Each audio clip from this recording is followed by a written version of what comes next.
पिता हे जग प्रभु, हे जग पिता हे जग प्रभु, मुझे अपने नाम का दान दो, तुझे अपने मन में न देख लो, तुझे अपने मन में न देख लो।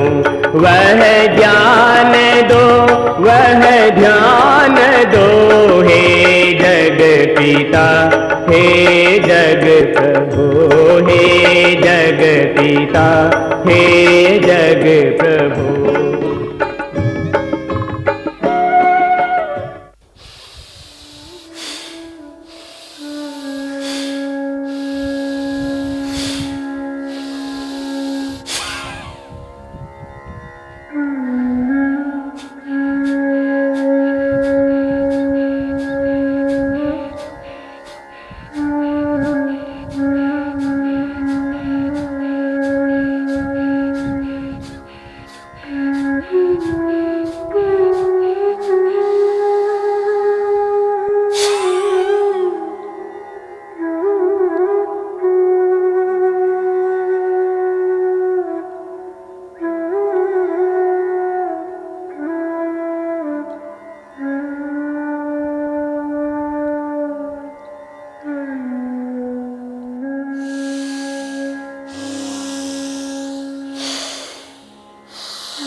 यम नियम आसन प्राणायाम प्रत्याहार धारणा ध्यान समाधयः अष्टौ अंगानि।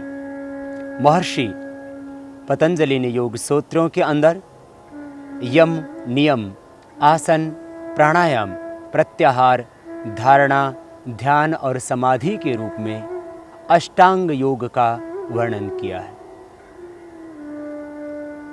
बाह्य जीवन की शुचिता के लिए अहिंसा सत्य अस्तेय ब्रह्मचर्य अपरिग्रह रूप यमों का तथा आंतरिक जीवन की पवित्रता के लिए शौच संतोष तपस्वाध्याय ईश्वर प्रणिधान रूप नियमों का पालन करना बहुत जरूरी है। यम नियमों का पालन करते हुए फिर हम आसन का अभ्यास करें। स्थिर सुखम आसनम, सुखासन में बैठ जाएं, सिद्धासन में बैठ जाएं या पद्मासन में बैठ जाएं। जिस आसन में बैठने में सुविधा हो उस आसन में बैठ कर के फिर प्राणायाम का प्रतिदिन अभ्यास करें।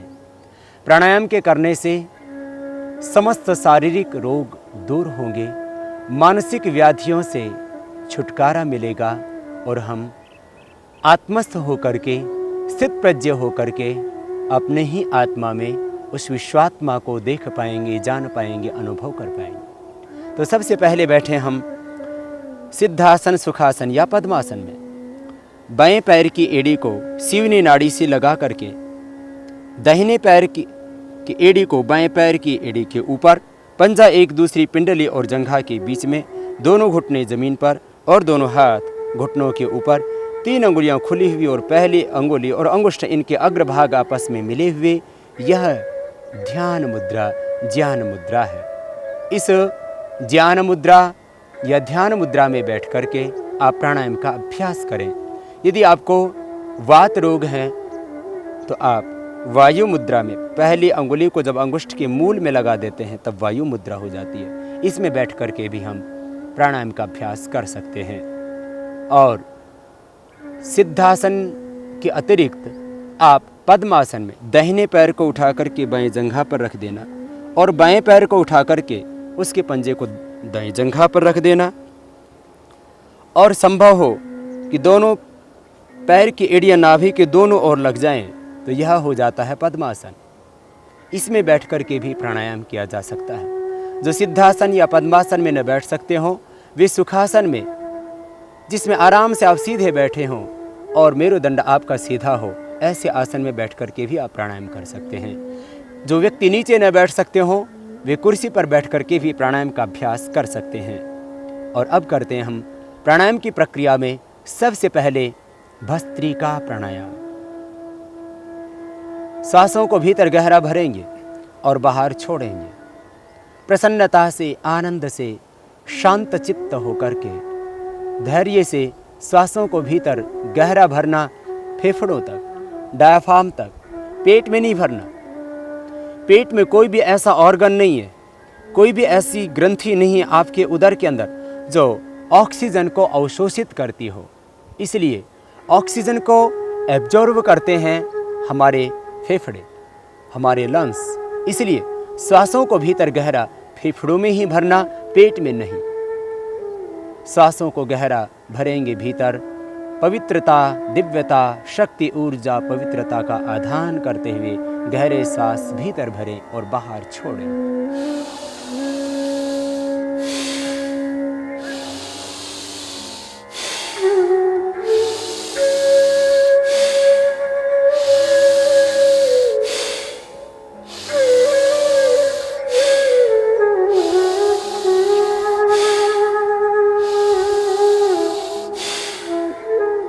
गहरे सांस भर रहे हैं भीतर और छोड़ रहे हैं बाहर। लेने और छोड़ने में एक जैसा दबाव। पूरी शक्ति के साथ सांसों को भीतर गहरा भरें और छोड़ते समय पूरा सांस बाहर छोड़ें। मन में एक प्रसन्नता और आनंद का भाव, एक प्राप्ति का भाव कि इस ब्रह्मांड की जितनी भी दिव्य शक्तियाँ हैं, ऊर्जा है, पवित्रता है, आरोग्यता है, जो भी शुभ है इस ब्रह्मांड का, उसको मैं अपने मस्तिष्क में, अपने मन में, अपने प्राण में, अपने आत्मा में, अपने देह में मैं धारण कर रहा हूँ। शुभ का आधान करते हुए, पवित्रता का आधान करते हुए देह में आप कर रहे हैं भस्त्रिका प्राणायाम। किसी तरह का तनाव न हो चेहरे के ऊपर, प्रसन्नता से, सहजता से, एकाग्रता से, भावपूर्णता के साथ। जैसे आपको कुछ प्राप्ति होती, उपलब्धि होती है जीवन में, तो कैसी प्रसन्नता होती है, खुशी होती है, इसी तरह का एहसास प्राणायाम करते समय आपके चेहरों पर हो।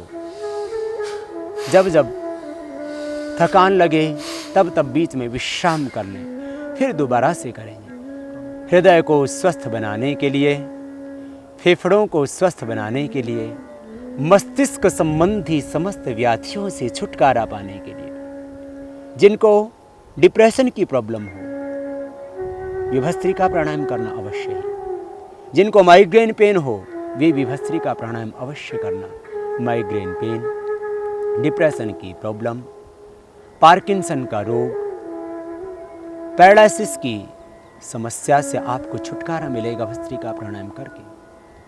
समस्त स्नायु आपके परिपुष्ट होंगे, सबल होंगे भस्त्रिका प्राणायाम से।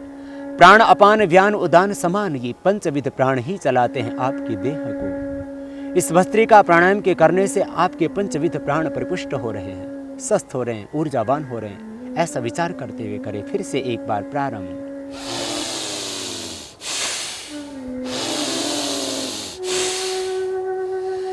मेरा प्राणमय कोश परिपुष्ट हो रहा है, सबल हो रहा है, ऊर्जावान हो रहा है। प्राण अपान व्यान उदान और समान, ये पंचविध प्राण परिपुष्ट हो रहे हैं, सबल हो रहे हैं। मेरा बॉडी का जो ऑरा सिस्टम है वो स्ट्रांग हो रहा है। मेरा देह है ज्योतिर्मय, तेजोमय, आभामय हो रहा है। अपने आप को दिव्य आभा से, दिव्य ज्योति से, दिव्य प्रकाश से, दिव्य ज्ञान से, दिव्य आलोक से, ईश्वरीय शक्ति से ओतप्रोत अनुभव करते हुए करना इस प्राणायाम को। इस प्राणायाम के करने से व्यक्ति की आभा बढ़ती है। हमारा जो आभा मंडल है उसका विस्तार होता है। जो हमारी इथरिकल बॉडी की जो एनर्जी है, जो ऊर्जा है, जो ओरा है, वो इससे स्ट्रांग होती है। भस्त्रिका प्राणायाम से विश्राम, रुक जाएं, पुनः विश्राम करें। इस तरह से दिव्यता, शक्ति, ऊर्जा और पवित्रता का आधान करते हुए प्रतिदिन 2 मिनट ये भस्त्रिका प्राणायाम करना। 2 मिनट अवश्य ही सभी व्यक्तियों को ये भस्त्रिका प्राणायाम करना चाहिए। फिर आप यदि अधिक अभ्यास करना चाहते हैं तो अधिकतम 5 मिनट करें, इससे ज़्यादा न करना। इससे अधिक इस प्राणायाम को नहीं करना चाहिए। न्यूनतम 2 मिनट और अधिकतम 5 मिनट इस प्राणायाम को प्रतिदिन करके आप जटिल रोगों से निवृत्ति पाना और सदा स्वस्थ रहने की एक ऊर्जा पाना इस प्राणायाम को करके। क्योंकि प्राणायाम केवल रोगी व्यक्तियों के लिए नहीं, जो व्यक्ति प्राणायाम करते हैं वे जीवन में कभी रोगी होते ही नहीं। इसलिए रोगी और निरोगी सभी को ये भस्त्रिका प्राणायाम 2 मिनट अवश्य ही करना चाहिए। और अब हम करेंगे कपालभाति प्राणायाम। भस्त्रिका में हम श्वासों को भर रहे थे और छोड़ रहे थे। कपालभाति में खाली छोड़ना है श्वासों को बाहर।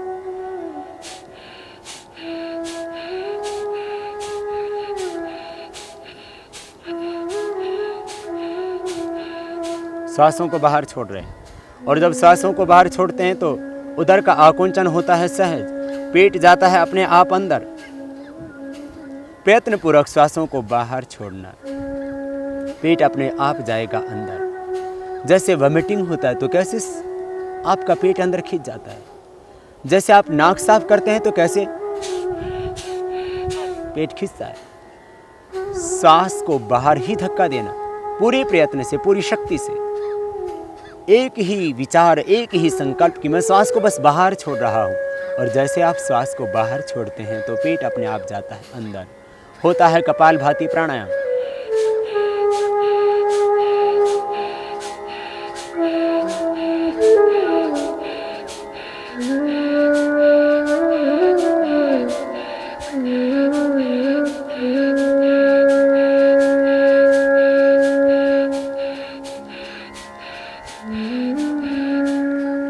जब थकान लगे तभी रुक जाएं। प्रारंभ में आप इसको 30 बार ही करें। 30 बार करने पर पूरी तरह से आप थक जाते हैं। फिर विश्राम करें। विश्राम करके दोबारा हम प्रारंभ करेंगे। तो ये कपालभाति प्राणायाम। कपाल कहते हैं मस्तिष्क के इस अग्रभाग को और भाति कहते हैं दीप्ति को। इस प्राणायाम के करने से माथे पर एक ओज, तेज, आभा, कांति, ज्योति, लावण्य आ जाता है। ये कपालभाति प्राणायाम विशेष उपयोगी है चेहरे की आभा बढ़ाने के लिए। जो व्यक्ति कपालभाति प्राणायाम करेंगे उनके कपाल पर, उनके ललाट पर एक आभा होगी, एक ज्योति होगी, एक तेज होगा, एक कांति होगी, एक लावण्य होगा। इसलिए अपने शरीर को सुंदर बनाने के लिए, चेहरे को सुंदर बनाने के लिए आपको किसी कॉस्मेटिक लगाने की आवश्यकता नहीं। आप कीजिए कपालभाति प्राणायाम। चेहरे पर होगी एक आभा, चेहरे पर होगा एक तेज। और कपालभाति प्राणायाम के करने से मूलाधार चक्र जागृत हो जाता है। फिर कुंडलिनी जागरण होता है कपालभाति प्राणायाम के करने से। कपालभाति प्राणायाम करते वक्त मूलाधार चक्र में ध्यान करें तो फिर सहज ही कुंडलिनी शक्ति जागृत हो जाती है। हम ऊर्ध्वरेता बन जाते हैं, शक्तियों का ऊर्ध्व रूपांतरण हो जाता है। फिर से करेंगे प्रारंभ कपालभाति प्राणायाम का।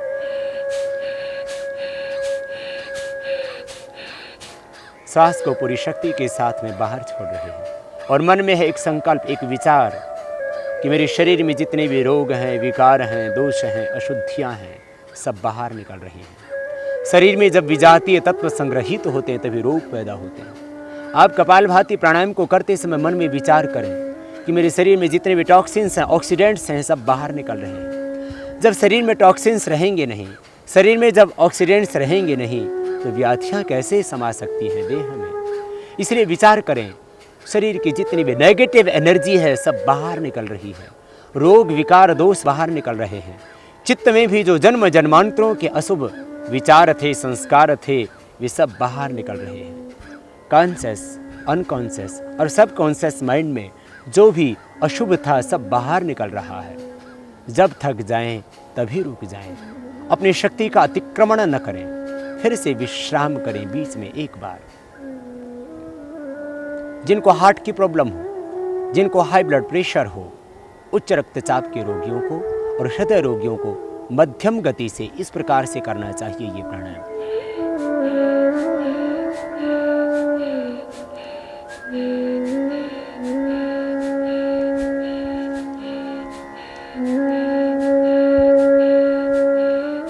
तीव्रता से न करें हृदय रोगी, तीव्रता से न करें उच्च रक्तचाप के रोगी, मध्यम गति से करें। जो कमजोर व्यक्ति उनको भी धीरे धीरे ही ये प्राणायाम करना चाहिए।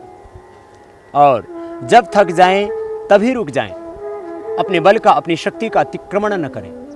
यदि मोटापा घटाना है तो इस प्राणायाम को 5 से 10 मिनट कीजिए, धीरे धीरे अभ्यास बढ़ाना। पहले दिन 1 मिनट ही करना, फिर धीरे धीरे 2 मिनट, 3 मिनट, 4 मिनट, 5 मिनट, अधिकतम 10 मिनट करना इस प्राणायाम। न्यूनतम समय है, मिनिमम टाइम है इसका 5 मिनट और मैक्सिमम टाइम है इसका 10 मिनट्स। इसलिए इस प्राणायाम को जो व्यक्ति मोटापा घटाना चाहते हैं, जो व्यक्ति पेट को सदा स्वस्थ रखना चाहते हैं, जो कब्ज से छुटकारा पाना चाहते हैं, जो गैस्ट्रिक और एसिडिटी से छुटकारा पाना चाहते हैं, जो सिरोसिस ऑफ लिवर की प्रॉब्लम से छुटकारा पाना चाहते हैं, जो हेपेटाइटिस बी को मिटाना चाहते हैं, भी इस प्राणायाम को अवश्य ही 5 से 10 मिनट धीरे धीरे बढ़ाना अभ्यास। यह प्राणायाम प्रोस्टेट की प्रॉब्लम को पूरी तरह से मिटा देता है। कपालभाति प्राणायाम के करने से यूट्रस की गांठें भी डिजोल्व हो जाती हैं। बहुत अद्भुत है ये प्राणायाम, इसलिए मैं कहा करता हूं धरती की संजीवनी है कपालभाति प्राणायाम। जो व्यक्ति स्वस्थ रहना चाहते हों और जो व्यक्ति जटिल रोगों से छुटकारा पाना चाहते हैं, कोई भी रोग हो, धरती का कोई भी रोग ऐसा नहीं है जो कपालभाति से ठीक न होता हो। कपालभाति प्राणायाम को करते समय मूलाधार चक्र में ध्यान करना, तो फिर आप पाएंगे कुंडलिनी जागरण का आनंद। मूलाधार चक्र से एक ज्योति, एक आभा, एक प्रकाश पुंज ऊपर उठता हुआ स्वाधिष्ठान, मणिपुर, हृदय, अनहत, विशुद्धि, आज्ञा चक्र का शोधन करता हुआ सहस्रार चक्र तक पहुंचेगा। वो प्रकाश, वो आभा, जो ज्योति ऊपर की ओर बढ़ी थी, वो सहस्रार चक्र तक आएगी। सभी चक्रों का शोधन होगा। इसलिए चक्रों के शोधन के लिए, डायबिटीज के रोग के लिए, मोटापे से छुटकारा पाने के लिए, पेट की समस्त समस्याओं को मिटाने के लिए, कोलेस्ट्रॉल और ट्राइग्लिसराइड को कम करने के लिए बहुत ही अद्भुत है ये कपालभाति प्राणायाम। डायबिटीज के लिए, मोटापे के लिए, एलर्जिक प्रॉब्लम्स के लिए, अस्थमा के लिए, साइनोसाइटिस की प्रॉब्लम के लिए, एलर्जी के लिए, जिनको सुबह उठ करके छींके आते हैं उनके लिए, और जिनको स्नोरिंग की प्रॉब्लम है, जिनको खर्राटे आते हैं, उनके लिए भी बहुत जरूरी है ये प्राणायाम। जिन बच्चों का मन नहीं लगता पढ़ाई में, वही बच्चे इस प्राणायाम को करेंगे तो उनका मन इतना एकाग्र हो जाएगा कि फिर पढ़ाई में अपने आप लगेगा। मन की एकाग्रता के लिए बहुत जरूरी है कपालभाति प्राणायाम। कंसंट्रेशन पावर बढ़ती है कपालभाति प्राणायाम से। फिर से करेंगे इस प्राणायाम का प्रारंभ।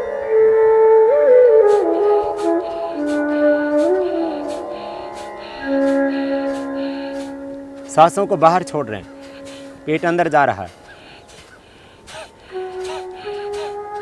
सांसों को बाहर छोड़ते हुए करना, यूं नहीं करना, ये गलत हो जाएगा। सांसों को बाहर छोड़ना, तब अपने आप होगा सहज। कंपवात जैसे रोग से भी छुटकारा मिलता है इस प्राणायाम से। समस्त वात व्याधियां परीक्षण होती हैं। वात, पित्त और कफ तीनों दोषों का बैलेंस हो जाता है। समदोषाः समग्नि स समधातु मृक्रियः प्रसन्न आत्मा इंद्रिय मनः स्वस्थित्य विधीयते। पूर्ण स्वस्थता पाते हैं इस कपालभाति प्राणायाम के द्वारा।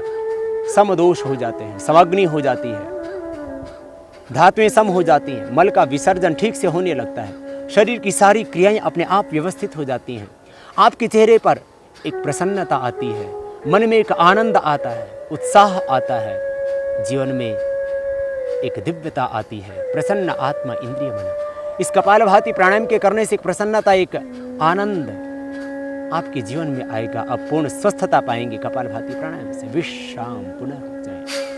यह हुआ कपालभाति प्राणायाम।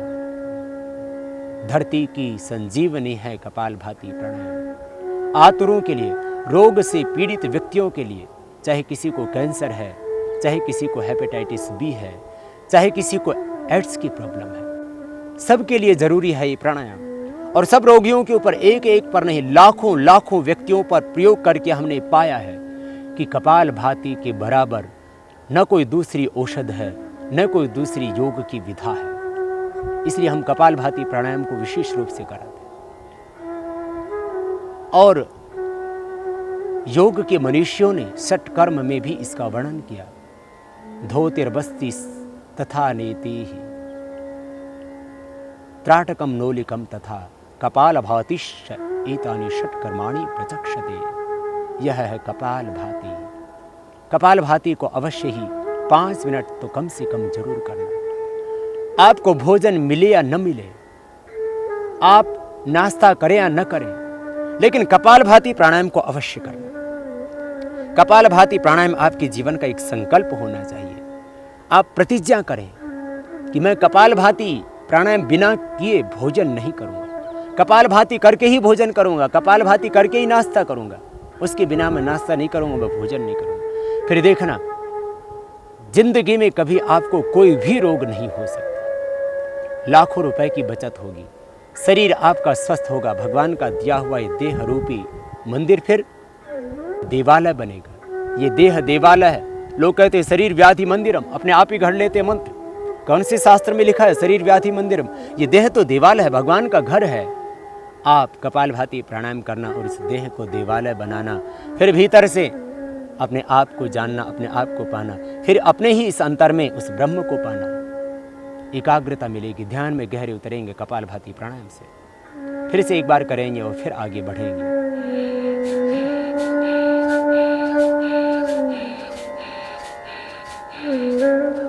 सहजता से करते हैं, श्वास बाहर छोड़ रहे हैं। माताओं को यूट्रस की कोई भी प्रॉब्लम है इससे मिटेगी। ट्यूब्स बंद हैं तो खुल जाएंगी इससे। यूट्रस के अंदर गांठें हो गई तो इससे अपने आप डिजोल्व हो जाएंगी। मैंने देखा है कैंसर तक की गांठें इससे पिघलती है। एक भाई को कैंसर की गांठें होगी गले में, 10 दिन प्राणायाम किया, गांठें 1/4 रह गई। बहुत अद्भुत है ये प्राणायाम। बस एक ही विचार कि शरीर के टॉक्सिन्स, ऑक्सीडेंट्स, रोग, विकार, दोष, अशुद्धियाँ सब बाहर निकल रही हैं। जब सारे दोष, सारी अशुद्धियाँ, सारे विकार जब बाहर निकल गए तो फिर आप रह जाते हैं केवल पवित्र, शुद्ध, बुद्ध, निर्मल, चैतन्य, आनंदमय भाव में आप अवस्थित हो जाते हैं। यह हुआ कपालभाति प्राणायाम। और अब करेंगे बाह्य प्राणायाम। कपालभाति प्राणायाम के बाद में 3 बार बाह्य प्राणायाम करना और बाह्य प्राणायाम करके समस्त उदर रोगों से निवृत्ति पाना, हर्निया के रोग को मिटाना। हर्निया पूरी तरह से मिट जाता है बाह्य प्राणायाम के करने से। धातु संबंधी व्याधियां मिट जाती हैं। पेशाब से संबंधित जितने भी रोग हैं वो खत्म हो जाते हैं। प्रोस्टेट की प्रॉब्लम पूरी तरह से दूर हो जाती है बाह्य प्राणायाम के करने से। ऊर्ध्वरेता बनता है व्यक्ति बाह्य प्राणायाम करके। जो हम कपालभाति प्राणायाम करते हैं तो उससे मूलाधार चक्र की शक्ति जागृत होती है और उस जागृत भी शक्ति का ऊर्ध्व आरोहण करते हैं हम बाह्य प्राणायाम करके। जिनको हार्ट की प्रॉब्लम हो वे इस बाह्य प्राणायाम को न करना। जिनका बीपी बहुत हाई रहता हो वे भी न करना। यदि दवा लेने से आपका बीपी नॉर्मल रहता है तो आप 10-15 सेकंड एक बार में इस प्राणायाम को कर सकते हैं। अधिकतम 11 बार, बहुत अभ्यास लंबा करना हो तो 21 बार भी किया जा सकता है। आम व्यक्ति को, सामान्य व्यक्ति को ये कम से कम 3 बार अवश्य ही करना चाहिए। श्वासों को अंदर भरेंगे, श्वास अंदर भरने के बाद फिर बाहर छोड़ देंगे। 3 बंध लगेंगे, ठोड़ी को कंठकूप में लगाएंगे, पेट को सिकोड़ के पीठ से लगा देंगे, नाभि से नीचे वाले भाग को ऊपर खींचेंगे। ठोड़ी को कंठकूप में लगाना जालंधर बंध कहलाता है। पेट को सिकोड़ के पीठ से लगा देना उड्डयन बंध कहलाता है। और नाभि से नीचे वाले भाग को ऊपर खींच के रखना ये मूल बंध कहलाता है। श्वास को बाहर छोड़ने के बाद में, रेचक करने के बाद में ये 3 बंध लगेंगे। योग में श्वास को अंदर भरना पूरक कहलाता है, बाहर छोड़ना रेचक कहलाता है। बाहर का बाहरी रोक देना बाह्य कुंभक कहलाता है और अंदर भर के अंदर रोक देना ये आभ्यंतर कुंभक कहलाता है। बाह्य प्राणायाम करते हुए हम रेचक करेंगे और बाहर ही रोक देंगे श्वास को और 3 बंध लगाएंगे। फिर जालंधर बंध को हटाते हुए श्वास को अंदर भरेंगे और 3 बंधों को छोड़ देंगे। फिर से श्वास बाहर निकालेंगे और 3 बंध लगाएंगे। इस प्रकार से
इस तरह से बाह्य प्राणायाम को कम से कम 3 बार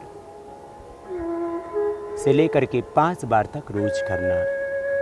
और यदि आप अभ्यास बढ़ाना चाहते हैं तो धीरे धीरे अभ्यास बढ़ाइए और 11 बार तक, और शीतकाल में आप इसको 21 बार तक कर सकते हैं। सामान्य प्रक्रिया 3 से 5 बार की है बाह्य प्राणायाम की। यूट्रस के लिए विशेष उपयोगी होता है बाह्य प्राणायाम।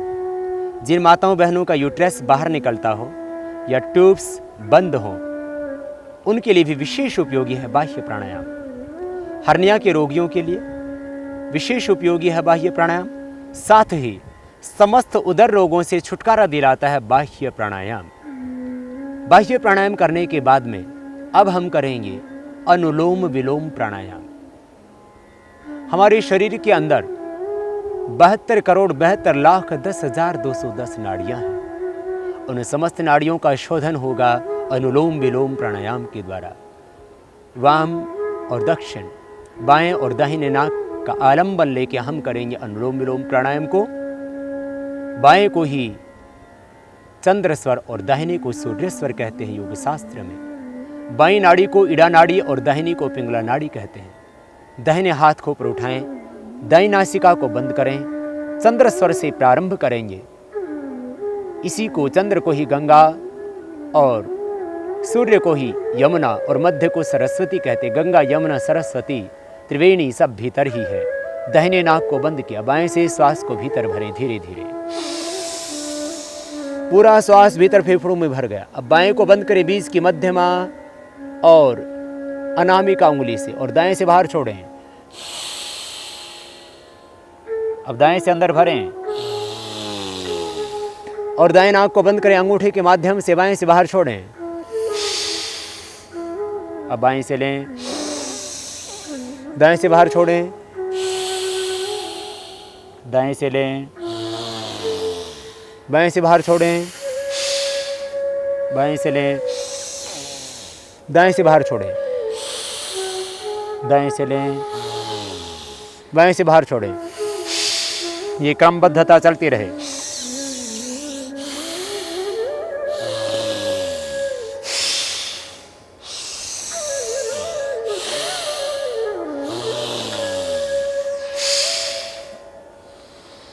फेफड़ों में ही पूरा श्वास अंदर भरें, भरते रहें गहरा श्वास भीतर। पेट में न भरे, फेफड़े फूलने चाहिए, क्योंकि कोई भी ऐसा ऑर्गन आपके पेट में नहीं है जो ऑक्सीजन को एब्जॉर्ब करता हो। एब्जॉर्ब करते हैं ऑक्सीजन को आपके फेफड़े, इसलिए फेफड़ों में भरना गहरा और छोड़ना भी पूरा लंबा, भरना भी पूरा लंबा। हार्ट की प्रॉब्लम है तो भी करना, हाई बीपी है तो पूरी तरह से ठीक होगा इसी प्राणायाम से। हार्ट के ब्लॉकेज भी इस प्राणायाम से निकलेंगे। लेकिन तीव्रता से न करना, सहज होकर के करना, धैर्य से, प्रसन्नता से, आनंद से, मस्ती से, भावपूर्णता के साथ करना। और सांसों को लेते और छोड़ते समय मन में ओंकार का ध्यान करना, बीच में विश्राम करें। कुंडली जागृत होती अनुलोम विलोम प्राणायाम से। प्राणायाम को करते समय मन में भाव करें, विचार करें, संकल्प करें कि मेरे सभी चक्र जागृत हो रहे हैं, भीतर प्राण की ऊर्जा उद्बुद्ध हो रही है। मन में एक संकल्प निरंतर चलता रहे। मन, प्राण, आत्मा सब कुछ ज्योतिर्मय, तेजोमय, हिरण्यमय हो रहा है। अष्टचक्रा नवद्वारा देवानां परयुध्या तस्याम हिरण्यः कोशः स्वर्गो ज्योतिषावृतः।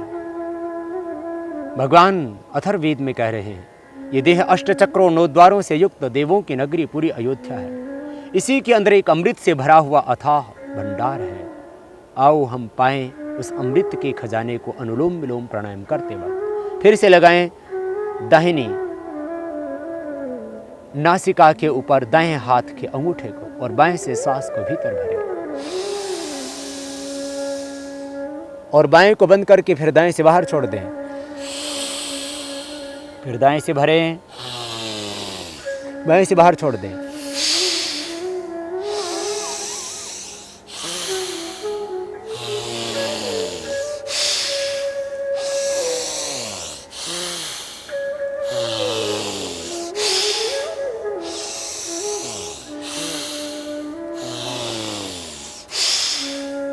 श्वासों के ऊपर एक लयबद्धता, प्राणों के साथ में एक तारतम्यता, प्राण के साथ में भीतर से एक संगीत सा झंकृत होने लगे। सहज होकर के, प्राण के साथ में तन में होकर के करना ये प्राणायाम, और मन में विचार करना इस ब्रह्मांड से ईश्वर ऊर्जा का वर्षण हो रहा है। चारों ओर से ईश्वर का आनंद, ईश्वर की करुणा, ईश्वर की ज्योति, ईश्वरी दिव्य ज्ञान का वर्षण हो रहा है। दिव्य ज्ञान की संप्रेषणाएं हो रही हैं। चारों ओर से ईश्वरी आनंद को, ईश्वरी शांति को, ईश्वरी ज्योति को, ईश्वरी शक्ति को अनुभव करना। शन्नो देवीरभीष्टय आपो भवन्तु पीतये संयोः अभिष्यवन्तु। हे प्रभु, आपका आनंद चारों ओर से बरस रहा है। शक्तिपात की दीक्षा में दीक्षित होंगे आप अनुलोम विलोम प्राणायाम करते हुए। विचार करना, भाव रखना, संकल्प रखना ब्राह्मी शक्ति के साथ में जुड़ करके कि मैं ईश्वरी आनंद पा रहा हूँ, ईश्वरी शक्ति पा रहा हूँ, ईश्वरी ज्ञान का वर्षण हो रहा है। ऐसा विचार करना, विश्राम, सहज होकर के श्वासों पर मन को केंद्रित करके बीच में विश्राम करना। यह अनुलोम विलोम प्राणायाम समस्त वात रोगों से, समस्त कफ रोगों से, समस्त पित्त रोगों से छुटकारा दिलाता है। इसलिए यदि आपको अर्थराइटिस है, रोमेटॉइड अर्थराइटिस है, ऑस्टियो अर्थराइटिस है, आपको कार्टिलेज आपके घिस गए, लिगामेंट्स आपके टेढ़े हो गए, साइनोवियल फ्लूइड आपका जो लिक्विड होता है जोड़ों के अंदर वो कम हो गए, तो ये प्राणायाम करना। इस प्राणायाम के करने से आपका साइनोवियल फ्लूइड जो लिक्विड होता है जोड़ों के अंदर वो अपने आप नियमित मात्रा में आ जाएगा। लिक्विड जो कम हो गया था वो बनने लगेगा, कार्टिलेज जो घिस गए थे दोबारा से बनने लगेंगे, लिगामेंट्स जो टेढ़े हो गए थे वो ठीक हो जाएंगे, हाथों की अंगुलियां जो आपकी विकृत हो गई थी दोबारा से ठीक हो जाएंगी। अर्थराइटिस है तो ये अनुलोम विलोम प्राणायाम करना, कपालभाति और भस्त्रिका भी करना, लेकिन अनुलोम विलोम विशेष लाभप्रद होगा। वेरिकोज वेन्स की प्रॉब्लम है तो भी ये अनुलोम विलोम प्राणायाम करना, वेरिकोज वेन्स की प्रॉब्लम खत्म हो जाएगी। हार्ट के अंदर ब्लॉकेज है तो अनुलोम विलोम प्राणायाम करना।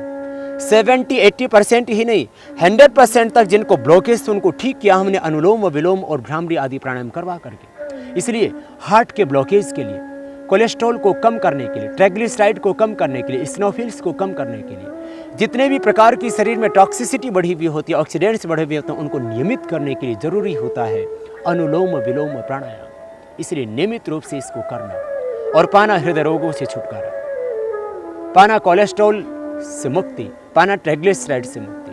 अपने आप नियमित हो जाएंगे आपके ट्राइग्लिसराइड्स और कोलेस्ट्रॉल। उच्च रक्तचाप हमेशा के लिए फिर सामान्य हो जाएगा। उच्च रक्तचाप का स्थायी उपचार है अनुलोम विलोम प्राणायाम। फिर से करेंगे इसी प्राणायाम को प्रारंभ।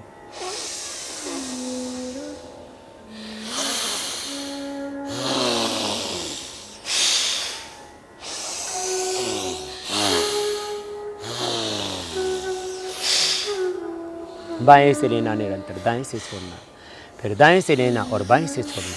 निरंतर एक क्रम जारी रखना, सहजता से, प्रसन्नता से, एक दूसरे के विरुद्ध नासिका से, एक दूसरे के एंटीनोस्टल से, इस तरह से करना ये प्राणायाम अनुलोम विलोम। और पाना फिर समस्त रोगों से छुटकारा। स्नायु तंत्र परिपुष्ट होगा, स्वस्थ होगा। पार्किंसन का रोग मिटेगा इस अनुलोम विलोम प्राणायाम से। और कंपवात से हमेशा के लिए छुटकारा मिलेगा। डिप्रेशन मिटेगा। डिप्रेशन का एकमात्र यदि कोई समाधान है तो वह है प्राणायाम। अनुलोम विलोम प्राणायाम कीजिए, डिप्रेशन से छुटकारा मिलेगा। माइग्रेन पेन आपका सदा के लिए ठीक हो जाएगा। मस्तिष्क के स्नायु के अंदर आए हुए ब्लॉकेज दूर हो जाएंगे। इसलिए मैं कहता हूं इससे पैरालिसिस ठीक होता है, कंपवात ठीक होता है। मस्तिष्क संबंधी जितने भी व्याधियां हैं, हृदय संबंधी जितने भी व्याधियां हैं, अस्थमा की प्रॉब्लम, साइनसाइटिस, एलर्जिक प्रॉब्लम, छींके आना, स्नोरिंग की प्रॉब्लम, सबसे छुटकारा मिलेगा अनुलोम विलोम प्राणायाम से। बीच में विश्राम करते रहें और विश्राम करके श्वासों पर ध्यान दें। हर एक श्वास के साथ में ओंकार का ध्यान करते हुए अनुलोम विलोम करना चाहिए। तो ध्यानात्मक दृष्टि से भी विशेष उपयोगी होगा अनुलोम विलोम प्राणायाम। ओम ओम का जप, ओम ओम का ध्यान सांसों के साथ हो।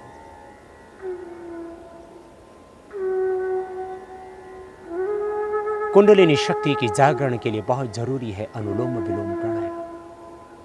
अनुलोम विलोम प्राणायाम के करने से मूलाधार चक्र में सन्निहित दिव्य शक्ति का ऊर्ध्व रूपांतरण हो जाता है। मूलाधार चक्र की शक्ति का ऊर्ध्व रूपांतरण ही है कुंडलिनी जागरण। इसी को योग शास्त्र में ऊर्ध्वरेता होना कहा जाता है।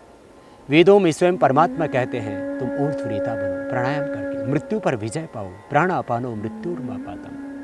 आओ हम प्राण के ऊपर संयम करके मृत्यु पर भी विजय पाना सीखें। निर्विचार वैशारद्य अध्यात्म प्रसाद महर्षि पतंजलि कहते हैं अनुलोम विलोम प्राणायाम करते हुए आप निर्विचार स्थिति में पहुंच जाते हो, और निर्विचार स्थिति में पहुंच करके भगवान की करुणा, भगवान का आनंद, भगवान का दिव्य ज्ञान आपको मिलता है। ईश्वरी करुणा बरसती है, फिर ईश्वरी शक्ति बरसती है। इसी को शक्तिपात कहते हैं। कुंडलिनी जागरण और शक्तिपात के लिए इसलिए जरूरी है कम से कम 10 मिनट ये प्राणायाम प्रतिदिन करना। और महर्षि पतंजलि इससे आगे कहते हैं कि जब तुम निर्विचार स्थिति में पहुंच करके प्रज्ञा प्रसाद पाते हो तो फिर क्या होता है, ऋतंभरा तत्र प्रज्ञा, वह ऋतंभरा प्रज्ञा मिल जाती है। जीवन का सत्य बोध होता है, जीवन का सारा असत, जीवन का सारा तमस मिट जाता है, अंतस पवित्र हो जाता है। भीतर के सारे दोष, जन्म जन्मांतरों के जो छाए हुए चित्त के अंदर अविद्या के संस्कार सब मिट जाते हैं, और हम पाते हैं अपने सत्य स्वरूप को, और पाते हैं अपने ही भीतर उस विराट ब्रह्म को। फिर से करेंगे एक बार इसी प्राणायाम को और फिर देंगे विराम।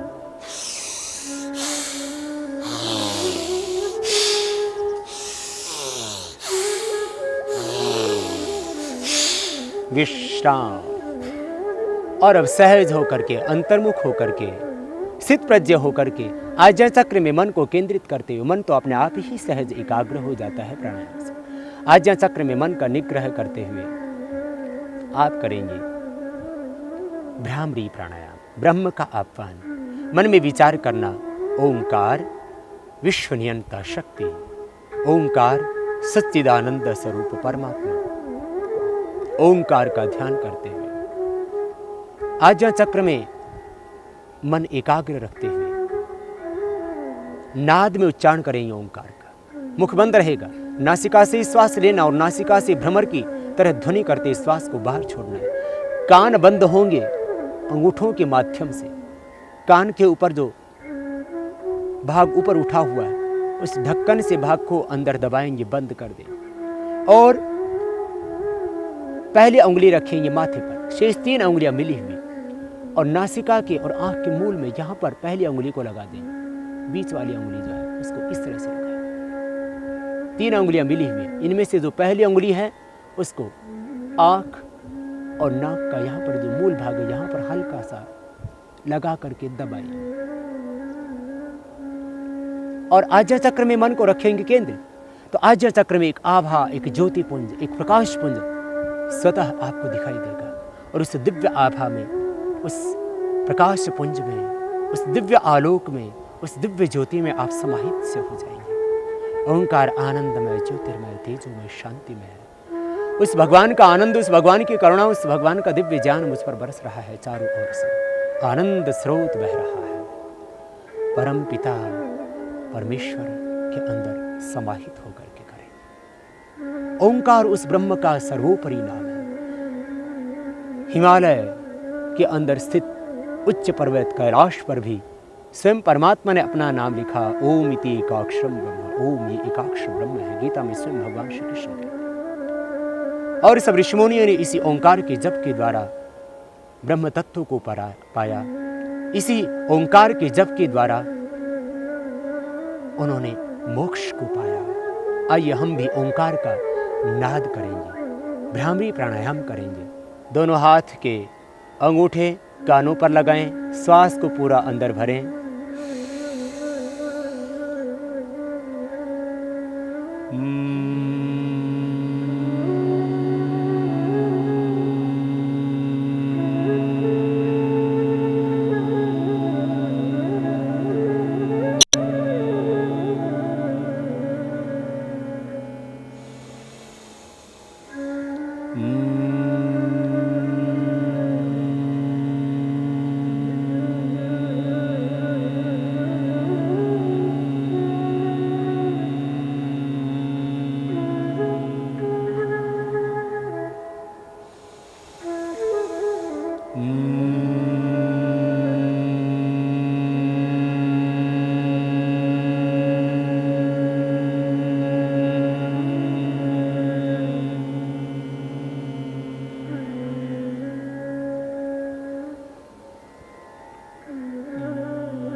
यह भ्रामरी प्राणायाम तनाव से मुक्ति पाने के लिए, हर तरफ व्यक्ति को तनाव है, चिंता है, भय है, आशंकाएं हैं, अविश्वास है। तनाव 3 ही कारणों से मुख्य रूप से होता है। व्यक्ति को अपने शरीर की व्याधियों से तनाव हो जाता है, स्वयं के कारण से तनाव, अथवा अपने संबंधियों के कारण से तनाव, या अपने व्यापार से तनाव। किसी भी तरह का तनाव है, आप ओंकार का नाद में इस तरह से भ्रमर की तरह ध्वनि करते हुए भ्रामरी प्राणायाम कीजिए। तनाव से पूरी मुक्ति मिलेगी आपको। फिर आपको हाइपरटेंशन भी नहीं होगा। उच्च रक्तचाप के रोग को यदि आप स्थायी रूप से ठीक करना चाहते हो तो भ्रामरी प्राणायाम करना, और यदि आप चाहते हो हृदय रोगों से बचना तो भी भ्रामरी प्राणायाम करना। उच्च रक्तचाप के लिए, हृदय रोग के लिए, हार्ट के अंदर आए हुए ब्लॉकेज को दूर करने के लिए बहुत ही उपयोगी है यह भ्रामरी प्राणायाम। समस्त प्रकार के जो तनाव हैं उनसे छुटकारा दिलाता है आपको भ्रामरी प्राणायाम। प्रातः उठकर के करना, सायंकाल सोते वक्त भी इसको करना। हर एक व्यक्ति के लिए बहुत जरूरी है भ्रामरी प्राणायाम का करना। समस्त प्रकार के तनावों से मुक्ति मिलेगी, हृदय रोग से मुक्ति मिलेगी, और जो भी आपके भीतर नेगेटिव एनर्जी हो इससे पूरी तरह से खत्म हो जाएगी। ओंकार ध्वनि के अंदर जो दिव्य स्पंदन होते हैं उससे आपका मन, प्राण, आत्मा सब कुछ आह्लादित होगा, दिव्य होगा, दिव्य रूपांतरण होगा आपके तन का, मन का, विचार का, भाव का, चित्त का। आप प्रतिदिन भ्रामरी प्राणायाम करके पॉजिटिव एनर्जी पाना, सकारात्मक ऊर्जा पाना, ब्रह्मानंद पाना।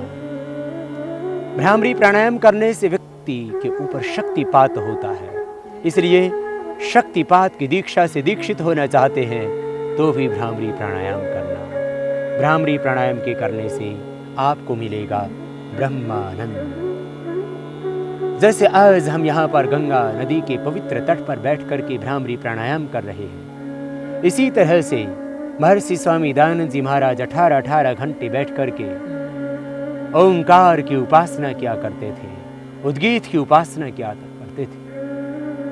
गौतम, कपिल, कणाद, जैमिनी, विश्वामित्र आदि ऋषि भी इसी तरह से ओंकार के जप के द्वारा ब्रह्म आराधना किया करते थे। भगवान शिव और भगवान श्री कृष्ण और राम ने भी ओंकार के ही जप के द्वारा उस विराट ब्रह्म के स्वरूप को अपने अंतर में धारण कर अवतारी पुरुष की कोटि को प्राप्त किया था। हम भी समस्त दैहिक और मानसिक रोगों से छुटकारा पाने के लिए इस प्राणायाम को प्रतिदिन किया करें। पैरालिसिस के लिए, माइग्रेन पेन के लिए और डिप्रेशन के लिए भी बहुत जरूरी है ये भ्रामरी प्राणायाम। आत्मविश्वास कमजोर पड़ गया, कंसंट्रेशन नहीं हो पाता किसी भी विषय में, आप करना भ्रामरी प्राणायाम।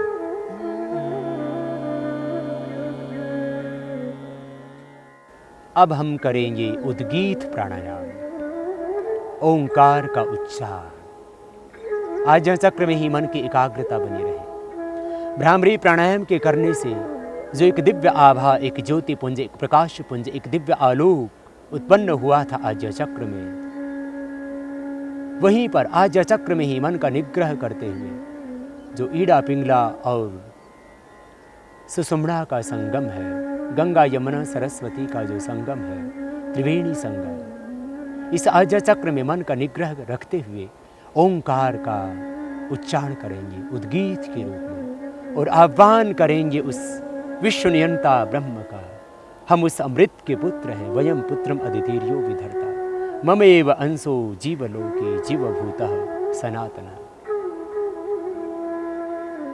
ईश्वर अंश जीव अविनाश। आओ उस ब्रह्म के अंश अपने आप को अनुभव करते हुए उस महान पिता के पुत्र होने का गौरव और स्वाभिमान, आनंद अपने हृदय में रखते हुए ओंकार के साथ में तन्मय हो जाए, भावपूर्णता के साथ में। भीतर एक श्रद्धा, एक तड़फ, एक लगन, एक समर्पण गहरा, एक विरह का भाव कि हे प्रभु भोगों की अग्नि में तपते हुए न जाने कितने जन्म कितने जीवन बीत चुके।